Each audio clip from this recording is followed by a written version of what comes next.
मैं कम sir. Yes, please. नमस्ते sir. Sure. Thank you. Thank you sir. Thank you. अपनी educational background के बारे में बताइए। सर मैंने हाई स्कूल और इंटर की परीक्षा जो है बाराबंकी के कॉलेज महारानी लक्ष्मीबाई मेमोरियल इंटर कॉलेज से पूरी की और उसके बाद मैंने लॉ की पढ़ाई लखनऊ विश्वविद्यालय के विधि संकाय से पूरी की सर। किस वर्ष आपने ये परीक्षा पास की? सर 2019। 2019। तो 2019 से अब तक क्या करते रहे आप? सर प्रैक्टिस भी किया, कुछ दिन गए लेकिन एक्सीडेंट हो गया, उसके कारण नहीं जा पाया सर, क्रम टूट गया। फिर मैंने सर तैयारी की। ऑलमोस्ट कितने दिन आपने प्रैक्टिस किया? सर कुछ ही दिन गया था सर। किस साइड से, सिविल या क्रिमिनल? Sir miscellaneous. भैया के साथ जाते थे सर। ओके सर जी। ये बताइए कि अभी आपने देखा है कि 1 जुलाई 2024 से जो भारतीय न्याय संहिता है वो इंट्रोड्यूस हुआ है। तो आप मुझे ये बताइए कि भारतीय न्याय संहिता में ऐसे कौन से 2 नए ऑफेंसेस इंट्रोड्यूस किए गए हैं जो इंडियन पैनल कोड में पहले नहीं थे? जी सर। सर झपटमारी सर सेक्शन 304 और सर संगठित अपराध जो कि 111 में वर्णित किया गया सर। ठीक है, वेरी गुड। ये बताइए कि जैसा आपने बताया कि आपका जो फेवरेट सब्जेक्ट है वो इंडियन कॉन्ट्रैक्ट एक्ट है, तो ये बताइए what is substituted performance of contract? Sir Hindi में सर। जी, ये जो संविदा का प्रतिस्थापित पालन होता है, ये क्या होता है? संविदा का सर जब संविदा सर किसी व्यक्ति से की जाती है तो उसी व्यक्ति को पालन किया जाना चाहिए जिस व्यक्ति से की गई है, परंतु कुछ संविदा ऐसी होती हैं जो उनके विधिक प्रतिनिधि द्वारा भी पालन किया जा सकता है, उसे प्रतिस्थापित पालन कहते हैं सर। और यदि कोई संविदा ऐसी होती जो किसी व्यक्तिगत अर्हता पर आधारित होती तो उसी व्यक्ति को पालन करना चाहिए सर, जिस व्यक्ति से की गई है। वो तो ठीक है, लेकिन यदि वो उसका विनिर्देश पालन नहीं कर पा रहा है तो फिर ये प्रतिस्थापित जो संविदा के प्रतिस्थापित पालन की बात है, तो उससे क्या रिलीफ कैसे मिल पाएगा एग्रीव्ड पार्टी को? सर वो भंग के लिए नुकसानी की प्राप्ति कर सकता है सर। तो भंग के लिए नुकसानी के लिए तो फिर वो जो भारतीय संविदा अधिनियम है उससे गवर्न होगा। जी सर। तो फिर हमें प्रतिस्थापित जो पालन करवा रहे हैं उसकी ज़रूरत क्या है फिर? Sorry sir. ओके, अच्छा ये बताइए कि कौन से करार संविदा माने जाते हैं? सर सभी करार संविदा माने जाते हैं और धारा 10 के अंतर्गत वर्णित किया गया कि सर अगर सक्षम पक्षकार होते हैं, स्वतंत्र सहमति होती है और विधिपूर्ण प्रतिफल होता है तो सर वो करार माने जाते हैं। इसके अलावा जितने भी होते हैं सर वो करार संविदा नहीं माने जाते सर। नहीं, आपने 3 बातें बताई हैं कि सक्षम पक्षकार, स्वतंत्र सहमति और विधिपूर्ण प्रतिफल, तो ये क्या बनता है? सर ये करार बनता है। करार बनता है। मेरा क्वेश्चन ये था कि कौन से करार संविदा होते हैं?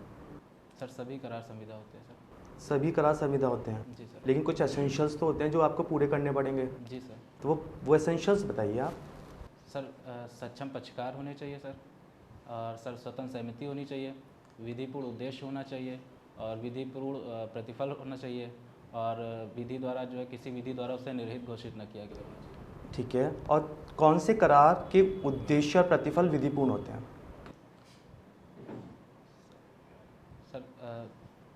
सर धारा 23 के अंतर्गत सर ये वर्णित किया गया कि सभी करार के जो प्रतिफल और उद्देश्य होंगे वो विधिपूर्ण होंगे, लेकिन उसके अंतर्गत कुछ कंडीशन बताई गई हैं। यदि वो कंडीशन होती हैं तो जो है विधि विरुद्ध हो जाएगा सर। जैसे कपट पर आधारित होगी या किसी ऐसी घटना जो शरीर या संपत्ति की क्षति अंतर्विलित होती है सर।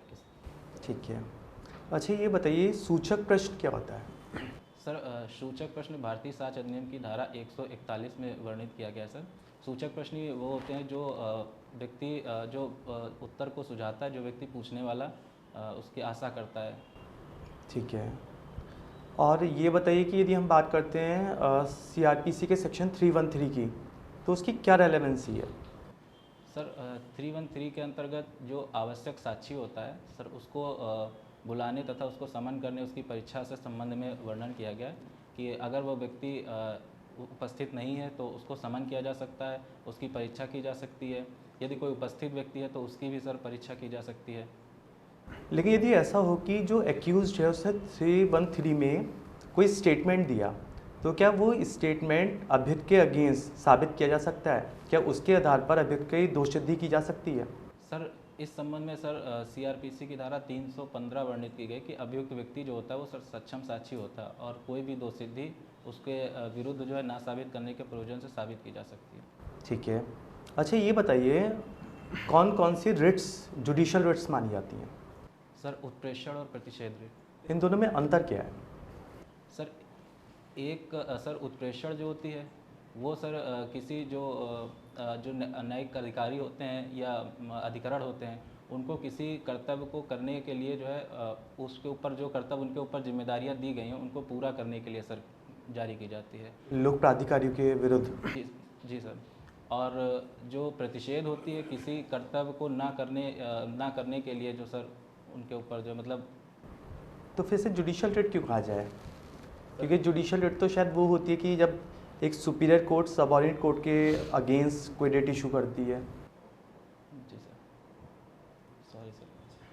चलिए मेरा आपसे लास्ट क्वेश्चन है, ये बताइए कि जब हम फैमिली लॉज की बात करते हैं और स्पेशली मुस्लिम लॉ की बात करते हैं, तो मुस्लिम लॉ में आपने इद्दत के बारे में पढ़ा होगा। जी सर।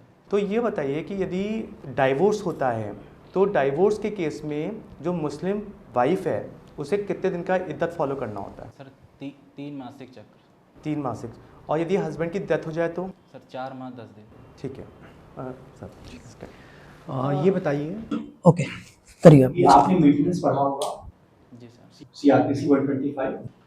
तो मेंटेनेंस के जो ऑर्डर्स होते हैं, एक आपका 125 में होता है और एक 128 में होता है। दोनों में बेसिक डिफरेंस क्या है?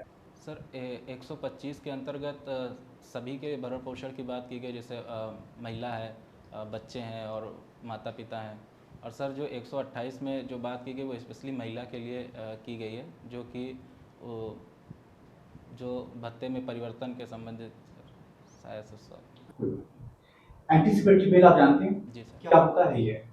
सर सीआरपीसी की धारा 438 में सर एंटीसिपेटरी बेल के संबंध में प्रावधान किया गया है।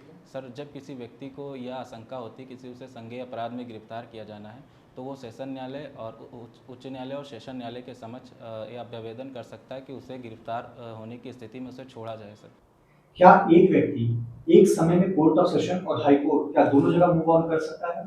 सर कहाँ करेगा पहले वो? पहले सेशन कोर्ट में कर। क्या सर सीआरपीसी पे मेंशन है अगर एक व्यक्ति डायरेक्टली हाई कोर्ट जाना चाहे तो क्या आप उसको जाने नहीं देंगे? सर जा सकता है, लेकिन सर जो हायरार्की हम कोर्ट्स की दी गई है सर उसके अकॉर्डिंग से सेशन कोर्ट जाना चाहिए। ठीक है। एब्सोल्यूट लायबिलिटीज आप क्या समझते हैं और इससे रिलेटेड एक लीडिंग केस कौन सा है लॉ कोर्ट में? सर पूर्ण दायित्व का sir MC Mehta versus union of India. Sir पूर्ण दायित्व का सिद्धांत सर इसी में इस्टेब्लिश किया गया था। इसके अंतर्गत ये कहा गया कि अगर कोई व्यक्ति कोई जोखिम भरा सामान या वस्तु कोई लाता है और उसके अंतर्गत सर यदि उसका पलायन हो जाता है, मतलब बाहर चली जाती है और उससे किसी व्यक्ति को हानि हो जाती है तो वो पूर्ण रूप से दायी होगा। इसमें किसी प्रकार के अपवादों का मान्य नहीं किया गया सर। ठीक है। लाइफ इंटरेस्ट एक वर्ड है, क्या होता है ये? Sir sorry sir. कोई बात नहीं। सर आप उत्तर प्रदेश से हैं? जी सर। तो बिहार में क्यों रजिस्टर्ड करना चाहते हैं? सर मेरा जो लक्ष्य है सर वो न्यायिक सेवा क्षेत्र में काम करने का है। सर मेरे लिए राज्य मायने नहीं रखता है कि सर मैं किस राज्य में परीक्षा दे रहा हूँ। सर मुझे जहाँ भी अवसर मिलेगा मैं प्रयास करूँगा कि वहाँ मेरा सिलेक्शन हो जाए। सर अगर सिलेक्शन नहीं होता है यहाँ पर सर तो मैं अपनी कमियों को देखूँगा, विचार करूँगा, उनका सुधार करूँगा, पुनः प्रयास करूँगा। सर कितने जिले बिहार के उत्तर प्रदेश से लगते हैं? सर 8 जिले। पटना का पुराना नाम क्या है? पाटलिपुत्र। सर इसकी स्थापना किसने की थी? अच्छा बताइए, एक आर्टिकल है जहाँ पर सुप्रीम कोर्ट को पावर दी गई है कि वो कुछ मामलों में स्वतः संज्ञान ले सकता है। जी सर। कौन सा आर्टिकल है? Sir 137 sir. Please sir. आपने पहले भी न्यायिक परीक्षा सेवा दी है किस स्टेट की? जी सर। रिव्यू दिया था? जी सर। किस स्टेट का? सर उत्तर प्रदेश। कौन से ईयर में? सर 2023। 2023 में। क्या रीजन रहा कि सिलेक्शन क्यों नहीं हो पाया? सर मुख्य परीक्षा में सर नंबर कम। मुख्य परीक्षा में। अभी सर ने एक सवाल पूछा था एंटीसिपेटरी बेल को लेकर। जी सर। तो एंटिसिपेटरी बेल में उसे रीजन टू बिलीव है, उसे विश्वास करने का कारण है कि उसे संज्ञेय अपराध में गिरफ्तार कर लिया जाएगा, ऐसा आपने बोला, कि उसे विश्वास है कि उसे किसी यजमान के अपराध में गिरफ्तार कर लिया जाएगा। जी सर। कौन सा सही है? सर संज्ञेय अपराध। Are you sure? Yes sir. चलिए ठीक है। सर ने एक और सवाल पूछा था 313 को लेकर, शायद इधर से आया था सवाल, और सवाल ये था कि 313 में अभियुक्त की जो परीक्षा है, क्या उस परीक्षा को अभियुक्त के विरुद्ध लागू किया जा सकता है? आपने उसका आंसर 315 से किया था कि अक्यूज ए कॉम्पिटेंट विटनेस, शायद सवाल नहीं समझे उस वक्त आप। जी सर। अभियुक्त की 313 में जो परीक्षा हुई, एग्जामिनेशन हुई, क्या उस परीक्षा को अभियुक्त के खिलाफ प्रयोग किया जा सकता है? This is question. No sir. नहीं, ठीक है। अच्छा, एक और बता दीजिए आप मुझे, जैसा कॉन्ट्रैक्ट कहाँ डिफाइन किया गया? सर 2A में। 2A।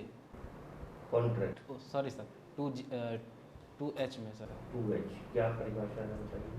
सर वह करार जो विधिता प्रवर्तनीय होता है सर, संविदा कहलाता है। और अच्छा, और एग्जीक्यूटेड एंड एग्जीक्यूटरी कॉन्ट्रैक्ट, निष्पाद्य संविदा और निष्पादित संविदा, सुना होगा ये आपने?